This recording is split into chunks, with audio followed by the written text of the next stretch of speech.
Good morning, welcome back to my new blog. আর এখন কিন্তু ফেসবুক খুললেই আমার বিশেষ করে আমার মোবাইলে একটা খুব ভিডিও আসছে যে দিল্লির একটা বড় আয়ুর্বেদিক একটা হসপিটালের একজন যে প্রধান বা উনি ডক্টরই, উনি এখন খুব ফেসবুকে ভিডিও দিচ্ছে যে সকালবেলা ঘুম থেকে উঠেই নাকি 12টার মধ্যে বলছে শুধু ফল খেতে। তা আগে আমরা শুধু জানতাম যে খালি পেটে জল আর ভরা পেটে ফল, কিন্তু সেই কনসেপ্টটা কিন্তু এখন পুরোপুরি চেঞ্জ হয়ে গেছে। তা এখন বলছে সকালবেলা 12টার মধ্যে বা 12টা পর্যন্ত শুধুমাত্র ফল খেতেই বলছে। তা চেষ্টা করছি সেরকমভাবে একটুখানি ওনার কথা মতন এই জিনিসগুলো করার, কিন্তু দেখছি সকালবেলা ফল খেলে কিন্তু বেশ ভালোই হয়। বলছে এটা করলে নাকি অনেক সুগার, প্রেশার, থাইরয়েড, বিভিন্ন ধরনের রোগ এর থেকে নাকি উপকার পাওয়া যাবে। মানে এই রোগগুলো আমাদের হবে না। বিশেষ করে যারা সুগারের রোগী তাদেরকে সকালের বেলায় 3-4 রকমের ফল খেতে বলছে। তা আমিও চেষ্টা করছি। এই জন্য সকালবেলা এখন এরকমভাবে ফল কেটে তার সঙ্গে বলছে খেজুর খেতে, এইসব ফল কেটে দিয়েছি। তা রোজ তো আর হয় না, রোজ তো টিফিনে একটু দিয়ে দিই, ছেলেও তো ফল খাওয়া একদম অপছন্দ। এরকম ফল কেটে রেখে দিয়েছি, সবাইকে বলেছি ঘুরবি ফিরবি আর নিয়ে নিয়ে সব এখান থেকে ফল খাবি। আর তারপরে জলখাবারের ব্যবস্থা এদিকেও করছি। এই যে এখন কড়াই বসিয়ে দিয়েছি, এখানে একটা আলু কুমড়ো কড়াইশুঁটি দিয়ে একটা তরকারি করব, আর করব সঙ্গে প্লেন রুটি। আর সকালবেলা ঘুম থেকে উঠে আমার এক এক করে কাঁচা হলুদ দেওয়া, বাদাম ভিজিয়ে খাওয়ানো, তা তোমরা দেখে ভাববে বাবা আমরা কত কিছুই করি, কিন্তু কি করব, বেঁচে থাকতে হলে এসব তো করতেই হবে। আর ফেসবুক খুলে এত কিছু দেখি, তখন মনে হয় যে কীভাবে একটু ভালো থাকা যায়। আর এই পেঁপে আনলে কিন্তু একটা টেনশন হয়ে যায় যে পেঁপেটা কেমন হবে না হবে। তা এখন কয়েকদিন ধরে দেখছি পেঁপেগুলো খুব ভালো হচ্ছে, বেশ মিষ্টি খেতে। চলো এবার যাই রান্নাঘরে। আজকে প্রায় অনেকটাই দেরি হয়ে গেছে, 9টা 25 বাজে।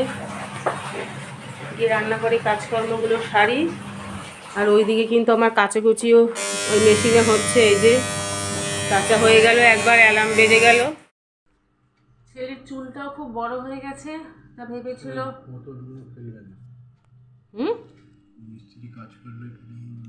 হ্যাঁ, তারপরে বাইরে কোথাও ঘুরতে টুরতে গেলে তখন তো স্টিলের বোতল নিলে তো ভারী হয়ে যাবে। বোতলগুলোকে রেখেছি তো পরিষ্কার করে, তারপরে রেখে দেবো। ছেলের চুলটাও তো বড় হয়ে গেছে। তা শুক্রবার দিনকে ভেবেছিল যাবে, কিন্তু ওখানে বিল্ডিংয়ে কাজ হচ্ছিল বলে যেতে পারিনি। সেলুনটা যে বিল্ডিংয়ের তলায় সেখানে কাজ হচ্ছিল, যেতে পারিনি। তা কালকে পাঠাইনি, যেহেতু কালকে শনিবার ছিল। আজকে সেলুনের ভদ্রলোক ফোন করলো, তা ছেলে সকালবেলা 10টার সময় চলে গেছে। তা তখন মাত্র একটা রুটি তরকারি খেয়ে বেরিয়ে গেছে।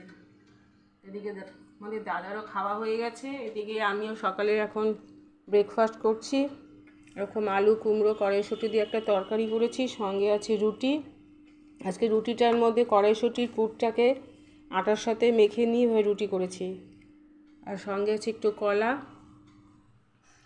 তা তাড়াতাড়ি করে খেয়ে নেবো, আবার ছেলে সেলুন থেকে চলে আসলে আবার ওকে একটু গরম জল করে দেবো, কারণ আমাদের গিজারটা একটু গন্ডগোল হয়েছে, গ্যাসে ওকে গরম জল করে দেবো।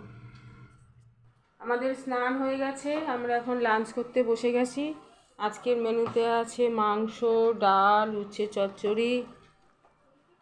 আর আমি যে আজকে জামাটা পরেছি দেখেছো, এটা আমার কত বছর আগেকার জামা বলো তো?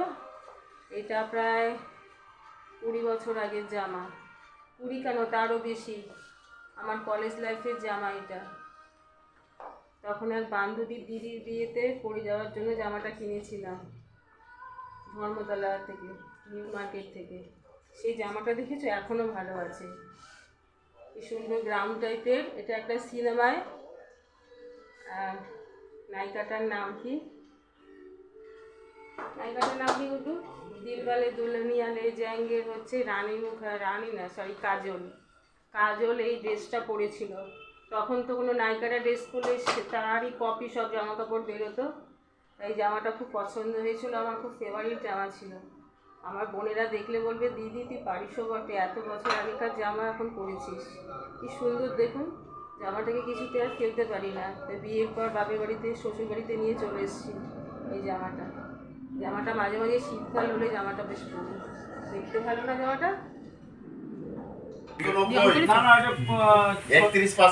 এই দেখো বন্ধুরা, আজকে আমার ভ্যালেন্টাইন্স গিফট। এখন এসেছি সোনার দোকানে, এটা দাদা ভ্যালেন্টাইন্স গিফট দিল আমাকে। এই ফার্স্ট টাইম, বিয়ের পরে অনেক গিফট পেয়েছি কিন্তু ভ্যালেন্টাইন্স গিফট এই ফার্স্ট। কেটে নিয়ে লকেটটাও দিয়ে দেন। আর আজকে এসেছি ভেনাস গোল্ড মিউজিয়ামে। ও Venus museum, Venus jewellers, Venus জুয়েলার্সে ওই পেন্ডেন্টটাই করবে। খালি খালি সেন্টটা করিয়ে নোয়া বাঁধানোটা কিনলাম আজকে। দেখিয়ে দেবো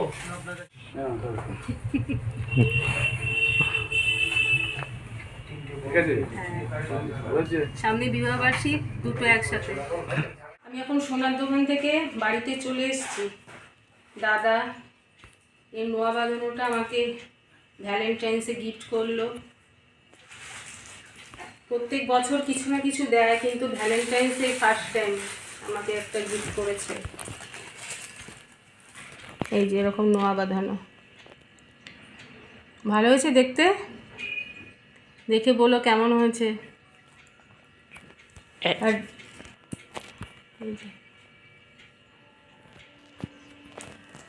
আর এটা কিনেছি ভেনাস জুয়েলার্স থেকে। আর এখন যেন ভেনাস জুয়েলার্স থেকে কিনেছি। আর ওখান থেকে একটা ভ্যালেন্টাইন্সের, যেহেতু এখন ভ্যালেন্টাইন্স 14 তারিখে ভ্যালেন্টাইন্স, সেদিনকে আবার সরস্বতী পুজো, বাঙালির ভ্যালেন্টাইন্স, এটা আবার ভ্যালেন্টাইন্স গিফটও একটা দিয়েছে। যেরকম একটা মিল্টনের ওয়াটার বোতল, ভালোই হয়েছে, ছেলের কাজে লেগে যাবে স্কুলে যখন যাবে। বাড়িতে আস্তে আস্তে প্রায় এখন 10:45 বাজে 10 বাকি। রুটি করে যায়নি, তাই রুটিও কিনে আনলাম দোকান থেকে। এখন সকালে যে মাংস করেছিলাম সেটা দিয়ে ডিনার করে ফেলবো।